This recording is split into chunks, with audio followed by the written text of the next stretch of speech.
Come with us on a journey into the unknown, the unexplained, and the unbelievable. We will test your senses and challenge your beliefs. A world where science and religion clash. Or do they? You will meet real people and hear real stories, but you will not believe. You will witness strange sights and hear strange sounds, but you will not believe. This is the New England Ghost Project. Welcome to the nightmare. Well, welcome. We're on the USS Salem and finally got here. I've been here before, but this is your first time, right? Yes, I have never been on the USS Salem. And we're in the stateroom, I guess it's called, or the Admiral's room. The door says stateroom. Sam says the Admiral's room. Well, it's a stateroom, Admiral's room.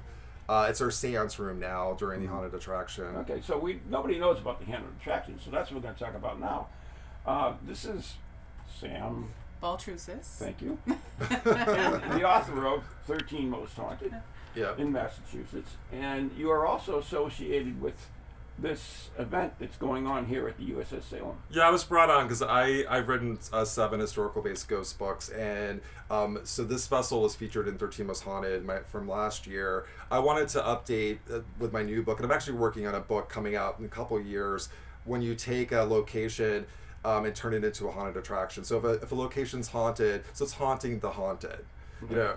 There's a lot of stuff that's coming up with that. For example, the S.K. Pierce Victorian Mansion, they're turning that into a haunted attraction. What happens when you add actors and fake stuff to what I believe is real stuff that's going on? So there's the paranormal activity that's happening on this vessel that was already here, and it's kind of conjuring up, or it's the activity is kind of off the hook because of what's going on with the haunted attraction. Wow. So let's talk a little bit about this book and the history of the USS Salem. You go into it a little bit. I go into it a little bit. I go into the paranormal history. Exactly, that's what we get at. Yeah, so I mean, for here, there's multiple names. Like the names that I tend to go with what people call it, or what the locals call it, or people that stay on the vessel. So they call this is the Admiral's quarters, or this is the state quarters. But yeah, the history is. It was built. It's not a battleship. A lot of people think it's a battleship. It's a heavy cruiser. It was built in the late 1940s, right after the tail end of World War II. It did see a lot of death, though. It saw in 1953, it was 400 people died either in Greece or they died on this vessel, and they used this as like a triage facility. So in my opinion, a lot of the energy here was related to 1953 and what happened in Greece, which was the earthquake was horrific, what happened to these people, and the energy could have psychically imprinted itself on this location. Well, it's definitely, I don't know, I just feel like as soon as we've gotten on, I'm already feeling kind of funky. So. Without wine, that's good. Oh my goodness!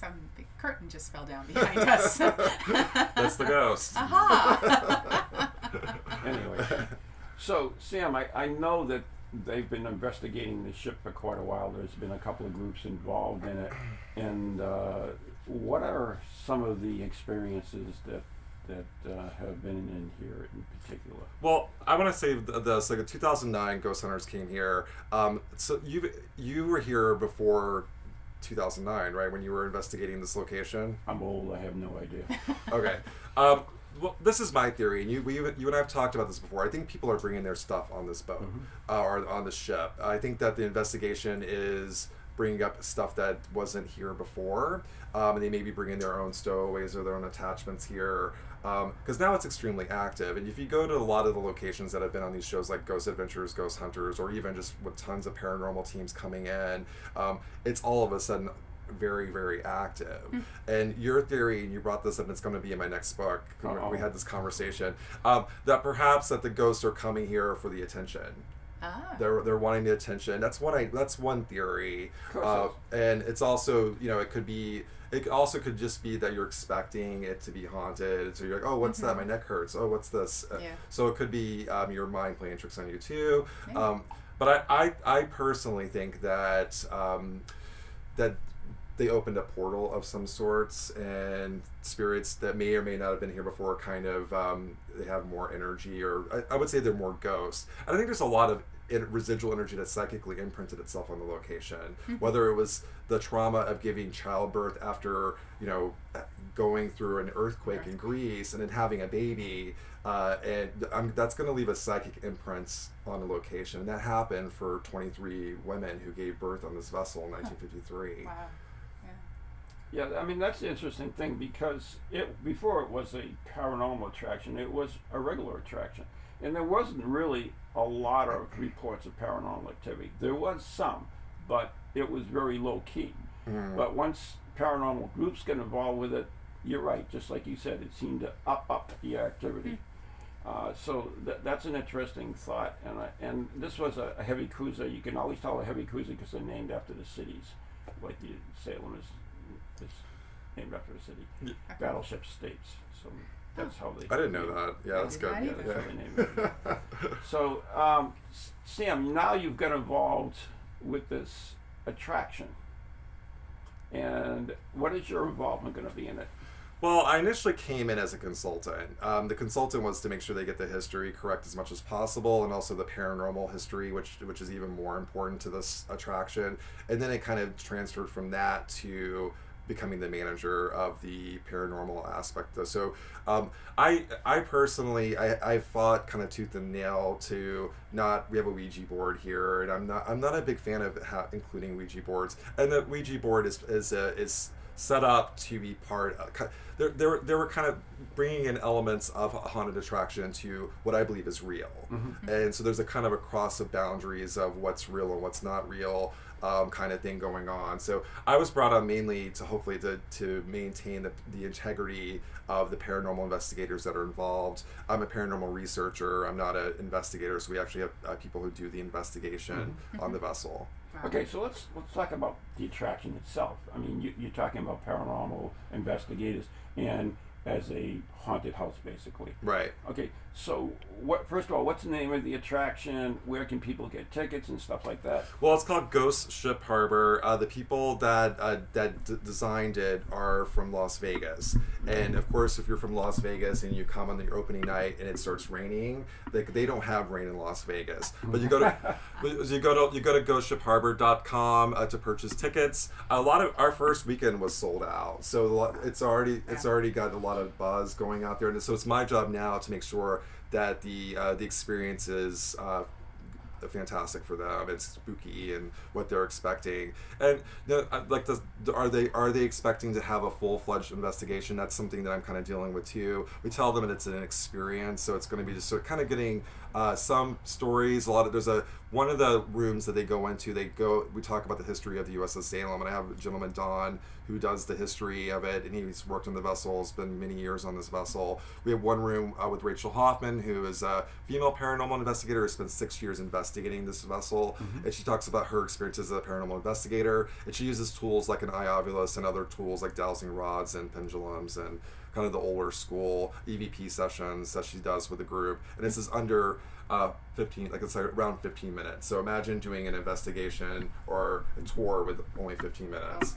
So it's kind of cramming it into a short period of time. And then there's the seance room. The seance room is where we actually have a real psychic medium doing. Well, yeah. And what is her name? Well, we have multiple people. Cassie's doing it, and then Christine's going to join our team too, and she's going to hopefully help us kind of work with Cassie in regards to do the psychic medium aspects of the seance room. She's more of an empath, actually. Yeah, because I'm curious about that. I'm very much involved in, I hold monthly red light seances, and, it's not anything attraction or anything. So it's genuine, at least attempting to be genuine in the physical mediumship aspect. But so what is this seance going to be about? Are you attempting to connect with spirits on the ship, or what I've done is, the thing is, the people from Las Vegas who do Fright Dome, they wanted us to have like a Ouija seance room. I insisted that we turn it into protection room, so that they learn how to do the white light of protection around them. So I'm kind of using this room as a way for people to protect themselves with a white light, and also give them tools if there's any malevolent spirits, or if they're going on an investigation. So this went from a seance to something else. Yeah, totally different. Yeah, totally. Yes, we're not connecting to the dead in this room. Okay. Yeah. So it's actually it's a ghost ship. Right. It's so it's kind of a quasi haunt, quasi brief investigation. Or is it purely separate? haunt? Are they separate or Right, so you have 2 haunted houses, and then you have the paranormal experience. So it's a paranormal experience, and it's still a work in progress. So we're figuring it out what we're doing. But they're gonna have just separate rooms, and like with this is the first room that they go into, and they keep going up into the very top, which is the wheelhouse of the vessel, and then they'll be able to have the history of the USS Salem, and they come back down and go through the second haunt. Okay, I can hear screams lovely? in the background all of a sudden. Hopefully that's part of the attraction. No, it's No. not.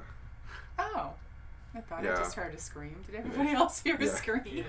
Okay. We'll have You know, to figure that one out. You know what's interesting, and we're going to be talking to Steve Parson as well, and I want to catch his aspect of some of the theories behind the ideas behind some of the stuff that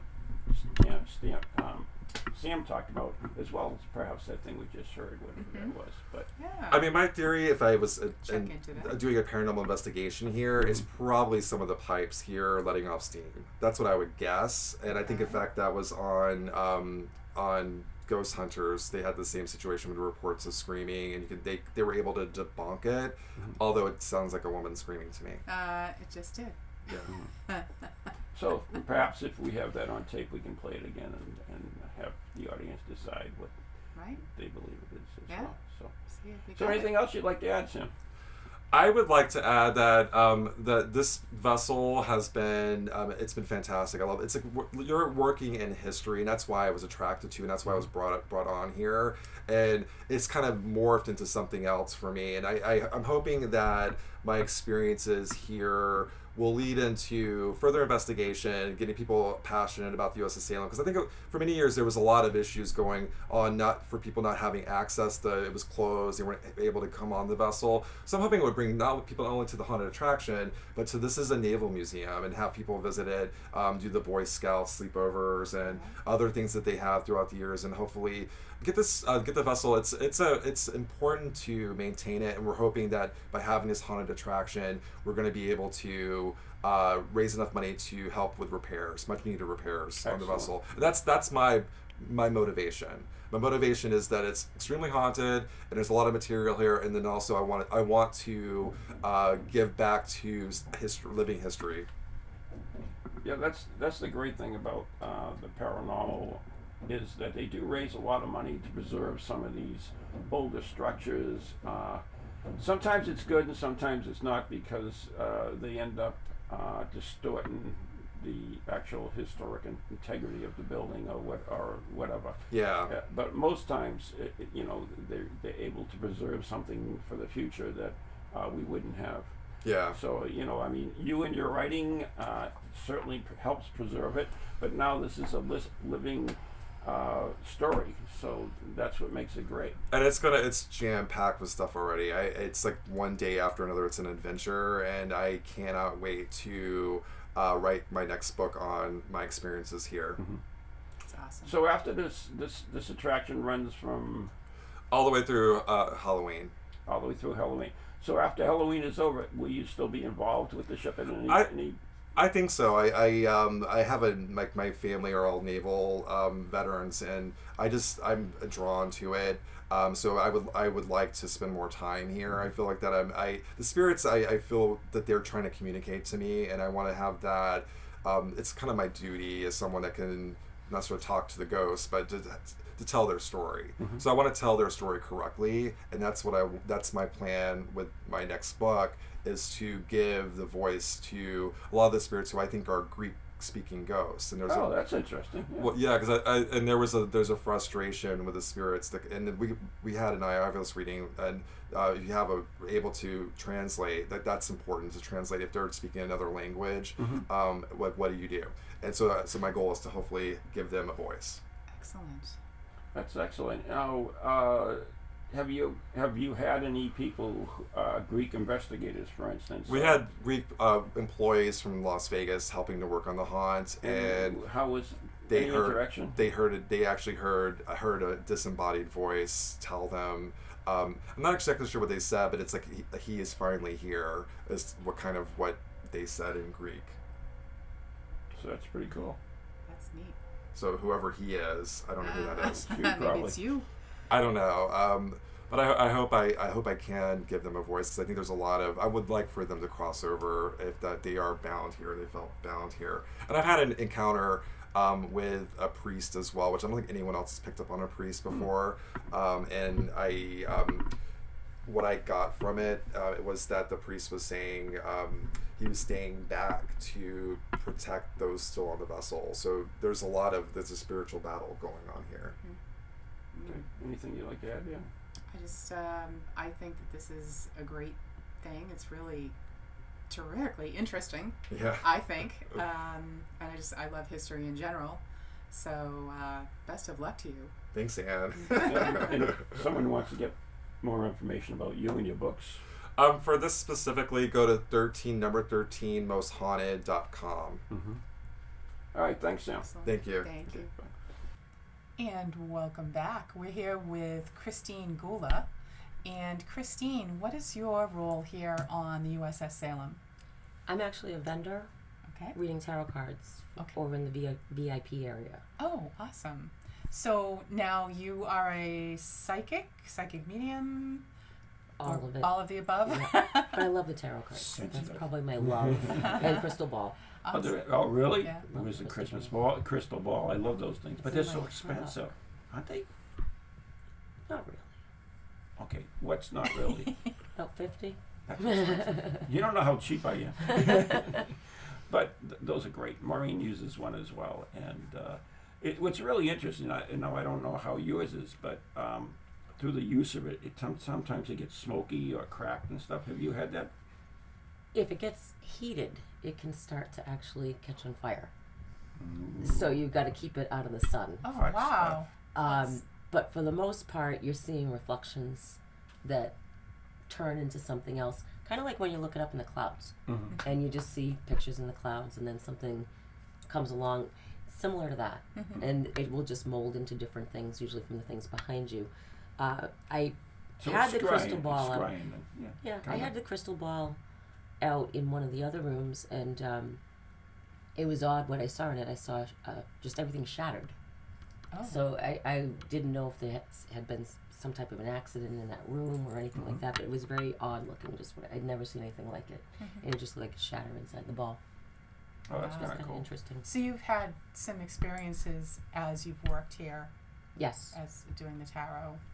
Can you tell us about a couple of things? Well, I was walking through the ship with Frank from the Salem, and I felt, while there was a lot of actors and people in costume, they were all around. So I felt everything going lower, like charging at the bottom of my feet, rather than walking through it. So we kept going further and further down the ship, and I found I believe it was a cook, large dark man in a hat. I believe his name was Errol, and also the room that we passed by with the leg braces. Oh, right.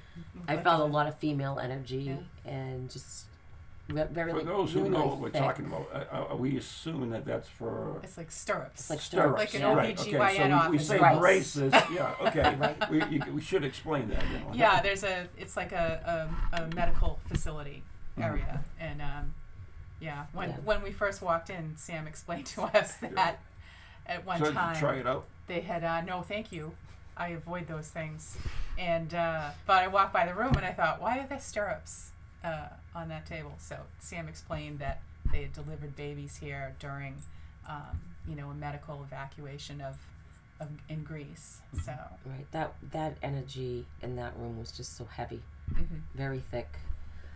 You could feel the female energy in it. We also went down to the CIC area, and there was another hatch going down low where I saw a blue orb, and it felt like a very angry individual that started to turn their back on me. So it wasn't anything really negative, but it was just like it didn't want to be bothered with me. and was just trying to talk to them, saying no one's trying to get rid of you, no one's trying to scare you off, stay around. And Right. but a lot of energy just throughout different areas that's almost inexplainable. I had channeled somebody who was still alive in an accident they had. I felt a shattered elbow, and it turned out somebody had shattered their elbow on the ship. He's still alive. Oh, wow. So I felt like the pain going through and screaming from that. So almost an empathic type of. Correct. Yeah. Maybe okay. that could have been the shattered, what you saw in your ball, your crystal ball. Possibly. I don't know. Possibly. Could be shattered dreams. Yeah. Anyway, you mentioned women aboard the ship. Now, before you came on board, were you aware of the history of it? Not too much of it. Mm-hmm. Not too. I hadn't really studied on it or anything. I just always loved this type of stuff, and actually applied for a makeup artist position. Really? Oh, Anne. I used to do Right that, on the yeah. table, yeah. And I had done that years ago, and was applying for that, and work as a psychic. So I ended up more as a bender rather than doing the paranormal We should piece. hire to do the makeup for our show. Okay. God knows I need it. Yes, you do. Yeah. I have to admit, though, one show I did, Haunted, no, it was not Haunted, it was Hollywood Entertainment, and the head makeup artist, and it was like unusual. You sat there and they played all over your face and stuff. It's strange. Mhm. You do Yeah. that. It's just weird, that's all. I don't know. So, did we want to do something with the tarot? You were thinking about yeah, that? I am. I've been noticing the card, and I noticed they're very well worn. So you've had these cards for quite a while, right? This deck's been going about a year and a half. Oh my God! It looks like it's 100 years old. I mean, a lot of work. I guess so. I guess so. So I mean, you are doing readings here. Do you do readings on your own as well? Yes. So if someone wanted to get a reading from you or find out more about what you do, how could they do that? I go by the Queen of Cups. Queen of Cups. I there you have go. a Facebook Like that. page, Christine Queen of Cups, that they Christine can Queen of Cups. find. And usually I network a lot, word of mouth, that Okay. type of thing, through friends, going to venues. I have a big following at Cape Cod over in Bourne, and I go work events out there, like charity events, VFW events, Eagles Club events, that type of thing. Okay. So I go around different places wherever they'll have me. And you'll be on the ship and doing readings as well. I won't be on the ship. I will be in the VIP area down below, I'm so which is under the confused. tent Okay. outside. So, They stuck you outside?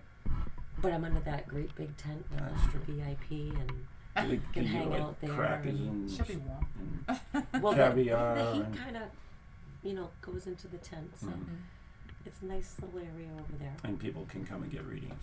Correct. So when you're doing a reading, say you're doing a reading in this VIP tent, and Sam and I talked about it in our last interview, is that sometimes you get people that drop in. I call them street ghosts, but do you run into that when you do readings? In other words, somebody who wants to be heard because they know that you're trying to reach out to the other side. And, That would be spirit. Yeah, a lot of Yeah. times we do.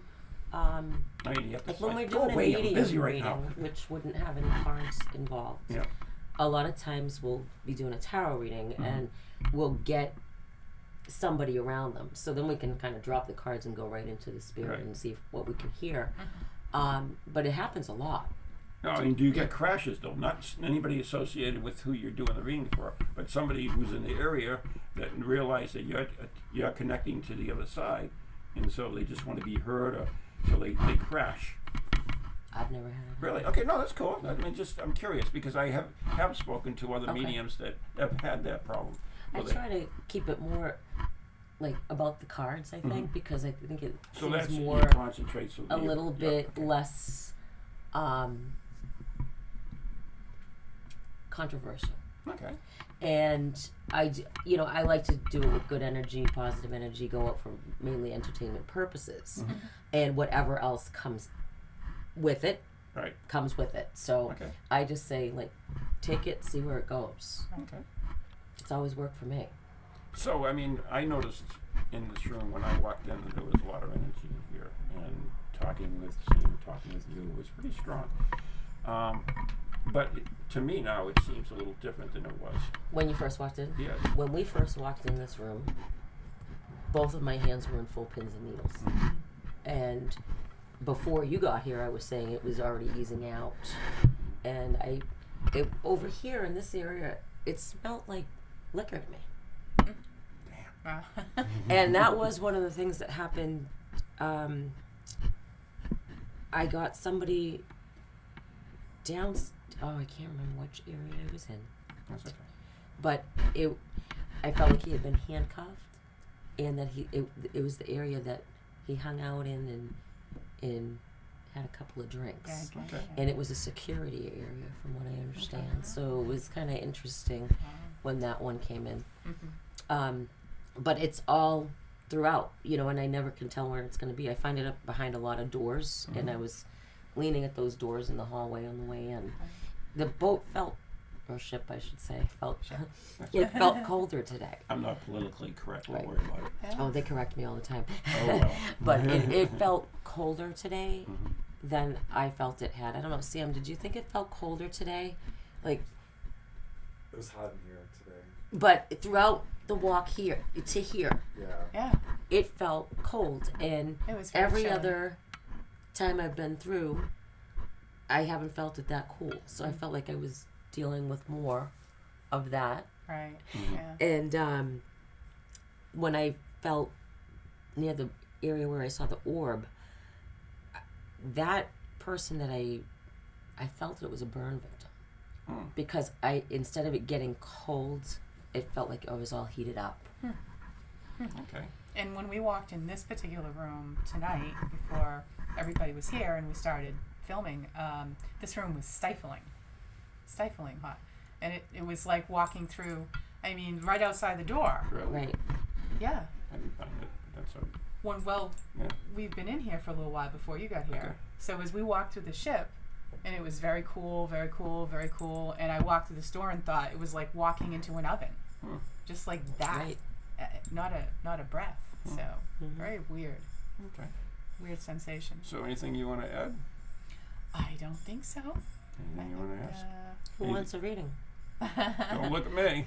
I just wanted to point out that before we came in here to do the interview, it was normal. It wasn't very hot, and then I went out to pick up Anne and the crew. And we came back, and it was so hot in here. There are reports of what's called the Burning Man. The Burning Man is he's on fire, and he was from Greece, and perhaps the Burning Man paid a visit to this room before we did the interview. We are on the USS Salem, wandering around and talking to whoever can give us some history on this wonderful ship. And can you tell us your name? Yes, my name's Jerry Iannelli. I live in Quincy. I've been a volunteer on the ship for a little more than 10 years. The ship is an amazing ship. It's a heavy cruiser, which is one class below a battleship. It's about 716 feet long and 13 stories high. Wow. It had a crew of 1,100 sailors and 300 enlisted men. It has 3 turrets with 3 8-inch gun mounts. It's called an all-gun cruiser. The ship has several different levels. We're constantly painting and maintaining the ship. After the winter, we're supposed to move over 1 or 2 spots, but we're going to stay here in Quincy for 5 years. The ship has every kind of compartment that you can imagine. A tailor shop, a cobbler's shop, a dentist's office, the operating room. It has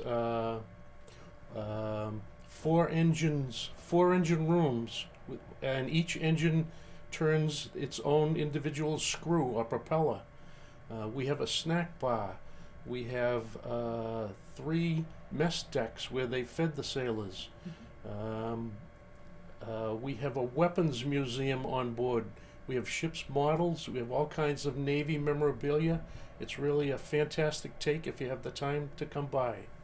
That's amazing. And now I know you said it's a cruiser, Yes, heavy but it cruiser. has the guns. Has the Did guns. it ever see any action? No, the ship was completed just as World War II ended, so it never fired its guns in anger.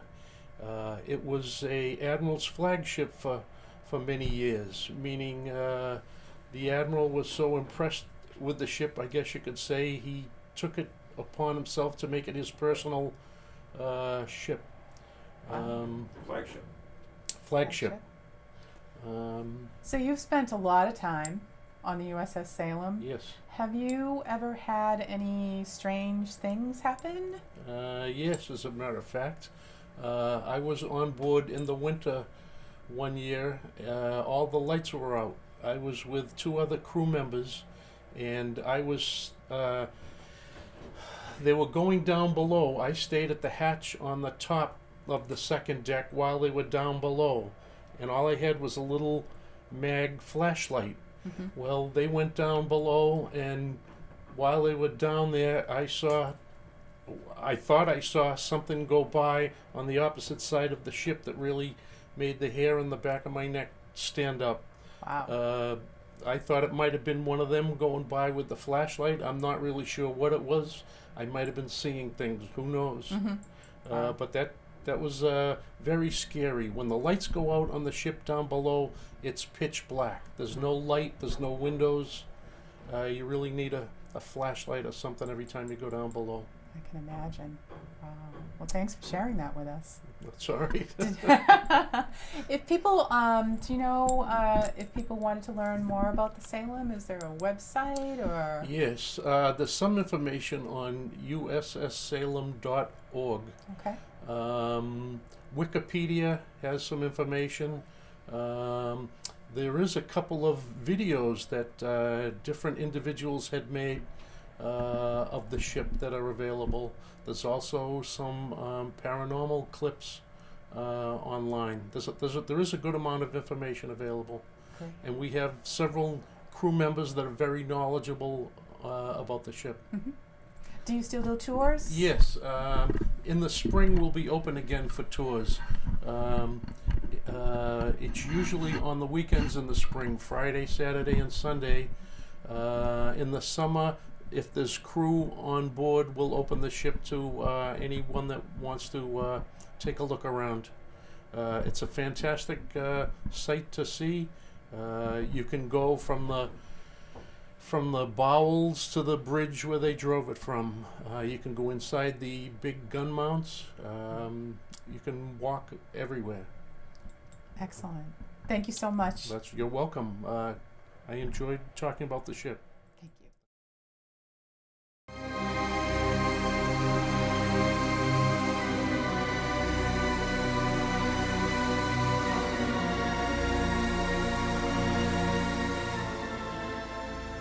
Welcome to Cemetery Tripping, where I will feature a different cemetery in each episode that I hope you will seek out and enjoy as much as I do.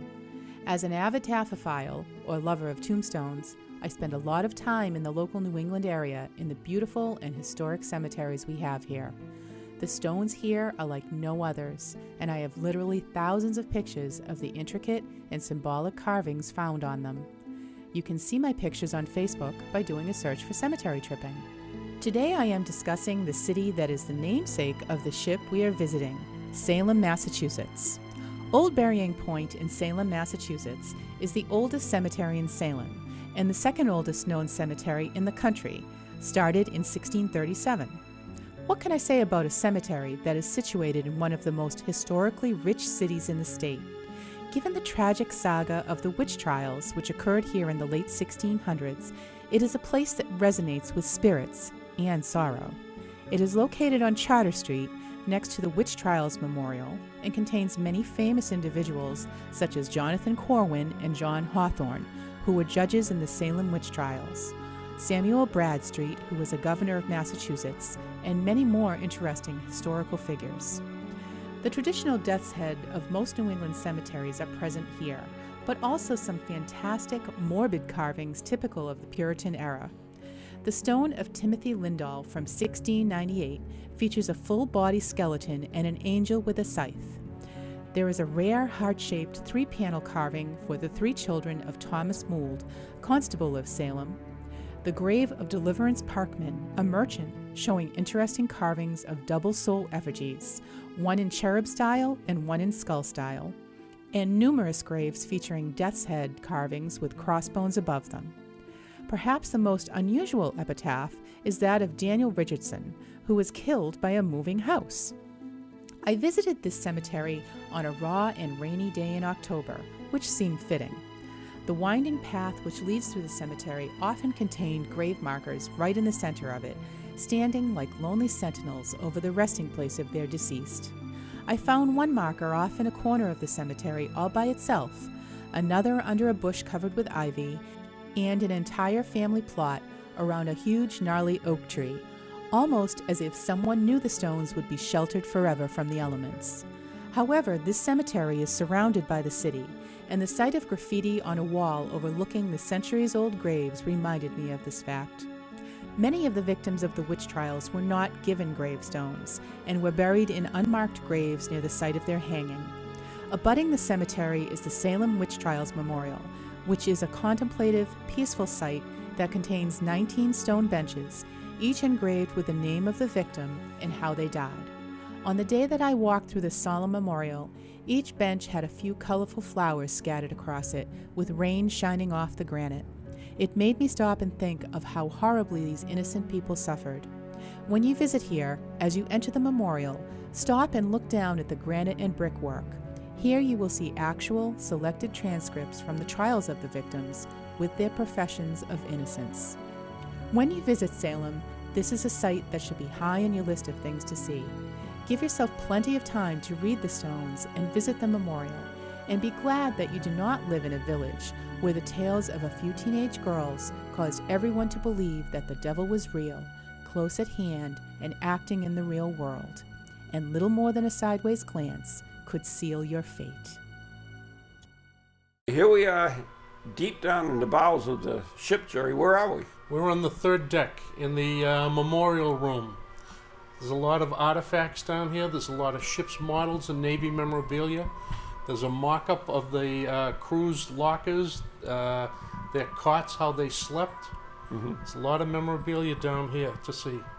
Yeah, you told me something funny when we entered the room. You said, I asked you, you've been doing this 10 years, and you said, yeah, and I was in the Army. Yes. I thought that was kind of interesting. Why do you do it? I live local. My family threw a surprise 50th for me on the ship. We had about 100 people at a birthday party in the wardroom, and during the party, the crew members took groups of 12 and toured the ship, and my friends and relatives were coming back saying, wow, you wouldn't believe what we saw when we went on the tour. We saw this, we saw that. So I got a little interested and started coming by, met the crew. There's a great bunch of guys here. There's always something to fix or work on the ship. Yeah. I just fell in love with the ship. So I've got to ask you, if you saw the movie Battleship, did you see that? Yes, I did. With the aliens? Yeah. And they got the Arizona, well, not the Arizona, which ship was that? Do you remember? No, I don't. Whatever, the big battleship going. Would that be battleship. possible to take the USS Salem out and fight aliens? I believe not. I think they've welded up the guns so that they can't fire when they turn the ship over to us. And I think they also made some changes to the engines to make sure we can't start it up and go for a ride. So we're pretty much screwed. Yes. All right. Thank you, Jerry. Okay. Well, we're here in one of the rooms in the ship, and I'm here with Mr. Steve Parson, the founder of Parascience, and one of the most respected parapsychologists in the UK. So, Steve, you've been tagging along with us as we bored the heck out of you on these little interviews and stuff, right? Unusually, this time you didn't bore the heck out of me. Oh, that's good. You've dragged me to some pretty dreadful places over the years I've been visiting. This is a very cool place. Oh, this is a 10. A 10. Yeah. Very good. I mean, and a first in terms of you organising something that actually is worth going to see. Well, I can't even comment on that. But you were with us earlier when we interviewed Sam and Christine, and they mentioned a few things, and some of them I know you would like to comment on, because it actually, we want to look at the other aspect, because not everything is paranormal. No, one of the things that impressed me a great deal about listening to Sam talk is when he made a very The part clear, that I was in his book? no, the clear distinction between the haunted attraction and the investigation, and the fact that there was this clear thing that they were setting up two completely different things, and that there was no attempt to deceive in terms of the investigation. That to me was a very refreshing thing to encounter. You know, it's interesting too, is that he talked a little bit about being in a haunted attraction, whether you had more paranormal experiences or not. Has there been any research done on that? Not that I'm aware of. We've certainly done experiments in haunted attractions, my own work involving sound. We used Mary King's Close in Scotland, which is a well-known haunted attraction in the United Kingdom, exactly for that reason, that it was a haunted attraction and that people were expecting to have a paranormal experience. And what we were interested in is, did they have more or less experiences if we added infrasound to their tour? So we needed a haunted attraction. Oh, that makes sense. There have been some experiments where, in fact, Sam talked about it, where you're going into a location, and even though you don't know it's haunted, you have experiences of a uncomfortable feeling in the same location. Different people will have the exact same location, and that is supposed to be the haunted location. And so those would be a little bit different than going into a haunted attraction where you're expecting to be scared and be scared. Do you agree with that? Yeah, Sam highlighted rightly that people's expectations play a large part in what happens to them, whether they're in a haunted investigation or a haunted attraction. Expectation and belief was something that Sam was acutely aware of as a factor. What was interesting is I asked Sam and Christine what sort of experiences have been reported here in the past, and their own experiences prior to the establishment of the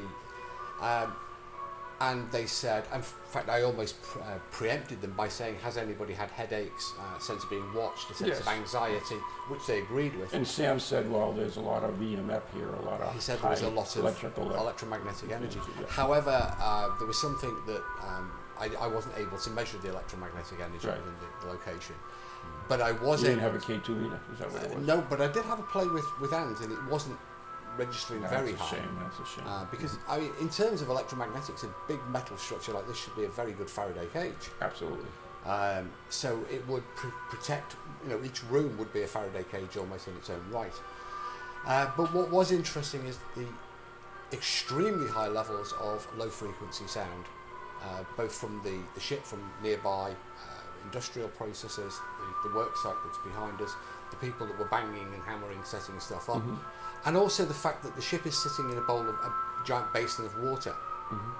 So let me just stop for a second in saying that Steve Parson is also probably the utmost authority on low frequency sound and our infrasound. Is that the correct term? As it relates to paranormal. As it relates to paranormal. So okay, continue. Go ahead. And one of the things that we've studied over back in the UK is the production of infrasound and how it radiates through water and then transmits to structures. And a boat is primary, it's ground zero for infrasound. And I have a small app on the phone.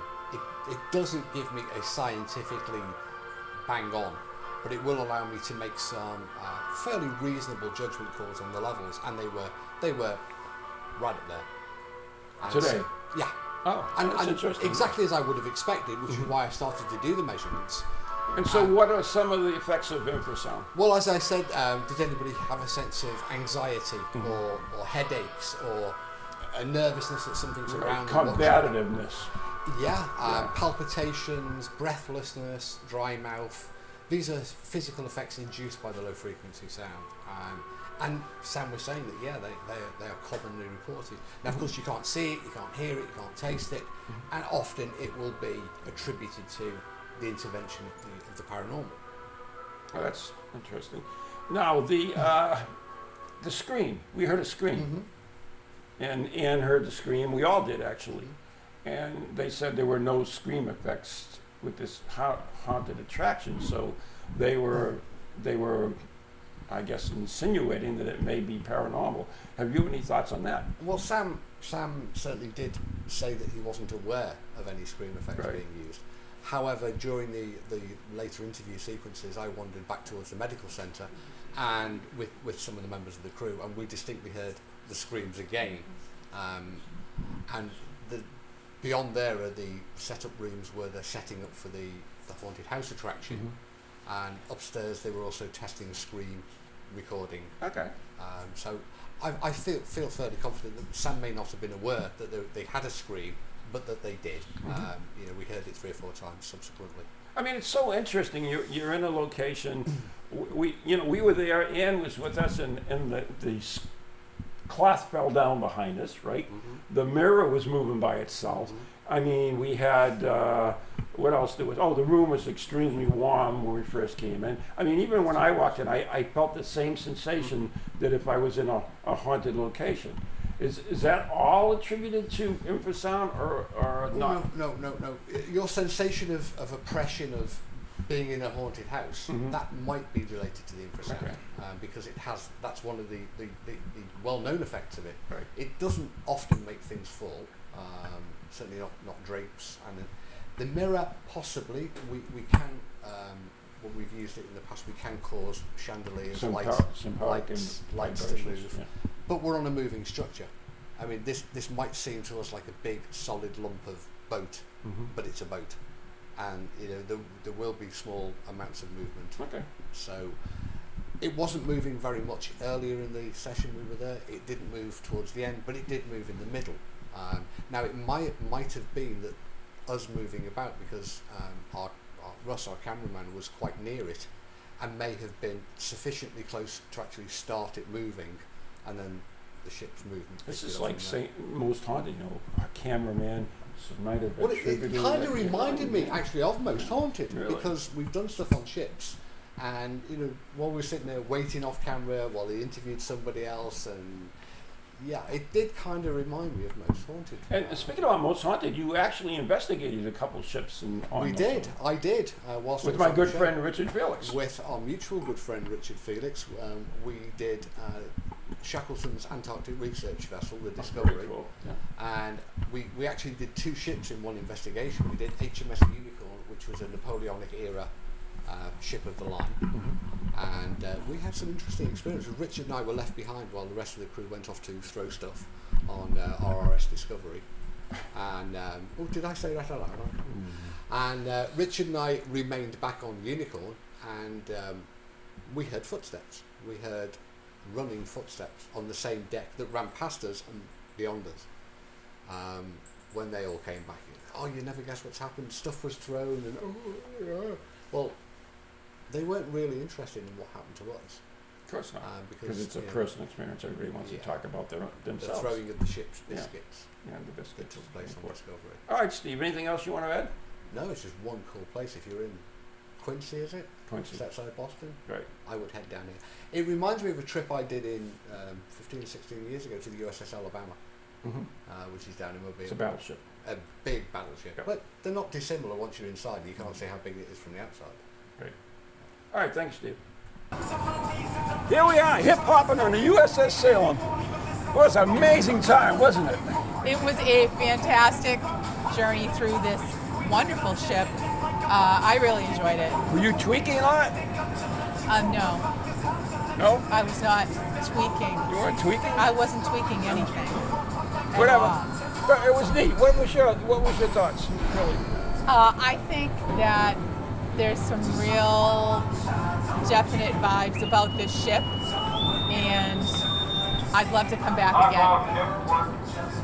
All hands shifted for uniform of the day. Wow, did you hear that?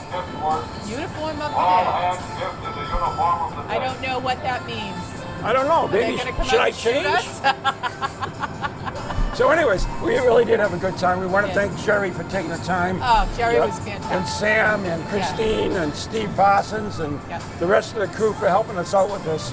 Yep, And we're planning a return trip. absolutely. We're going to come back hopefully in the spring. Yeah. Although I think I'd like to come back for Halloween. Well, there you go. So anyways, We want to give a shout out to our fabulous crew, Zach and Russ, who took time out of their day to come down here and I did film us mention on the them, you ship. I know, but you didn't say by their name? names. Oh, excuse me. I want to thank Russ and Zachariah who helped us with this amazing trip. So anyways, thank you so much for tuning in. Until next time, good night. God bless. Oh, 5, 4. I love you. Take 2. What the hell? Steve, you've been with us along this little tour we've been doing, haven't you? Take 4. What the hell was that? Dead air. Revenge. 5, 4. Hi, I'm with Steve Parsons, one of the most... The first word. Apparently not.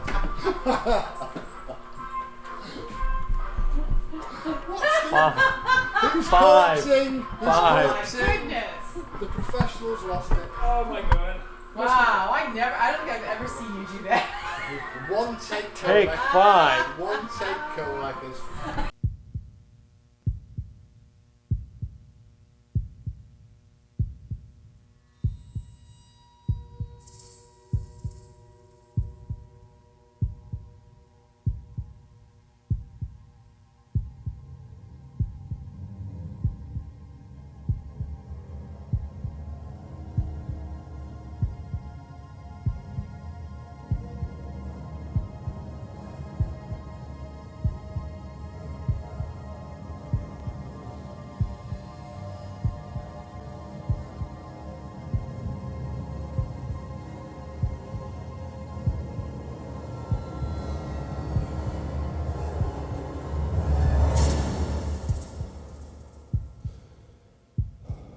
From goalies to ghosties, long-leggedy beasties, and things that go bump in the night.